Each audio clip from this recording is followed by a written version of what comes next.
Dusty, we have a story about... Rock!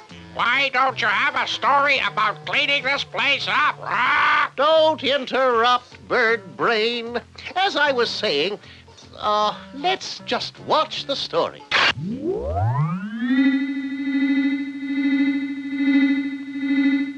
Frederick Douglass was born into slavery in Maryland. As a child, he was very alert, and his aunt, who could barely read, managed to teach him his ABCs. He tried to read anything and everything he could get his hands on. While still very young, he was moved to a plantation in Baltimore. The owner's wife was a kind-hearted woman, and seeing that Frederick was an intelligent boy, she taught him how to read and write. When her husband found out about this, he was furious. Learning, he said, will spoil a good slave. A slave should know nothing but the will of his master and learn to obey it. When Frederick heard this, he realized that someday he must make his escape to freedom, no matter what the risk. When he grew up, Frederick Douglass had a friend who was a sailor. His friend was willing to lend Frederick his sailing papers in order that he could escape. The papers certified the fact that he was a free American sailor. With these papers, and dressed in the red shirt and bandana of a sailor, he boarded a train for New York.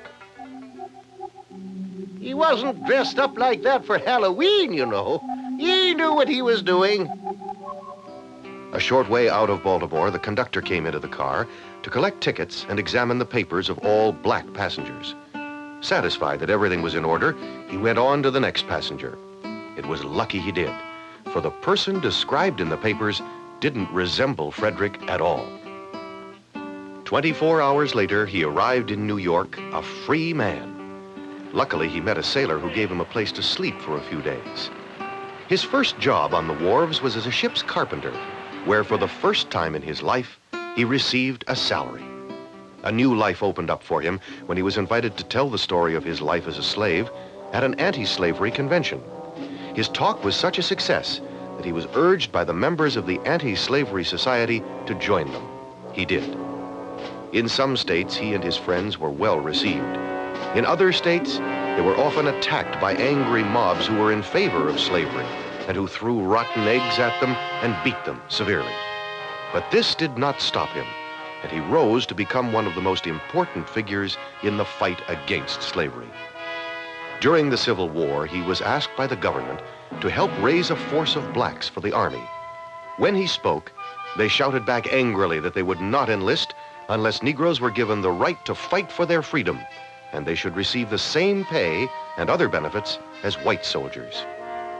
He went to the White House and had his first meeting with President Abraham Lincoln. He explained to the president the reasons why Negro men were not enlisting, and the president said that he would see that these wrongs were corrected. After the Civil War, he became the first Negro diplomat of the United States and the Consul General to Haiti. Frederick Douglass continued his campaigns for equal rights until the day of his death. You know, that parrot didn't have a bad idea. This place could stand a good dusting. Rock! Put me down! Rock! Let me go! Rock! By golly, for a minute, I thought I'd invented a talking feather duster. The trouble with him is that he has no sense of humor. Oh.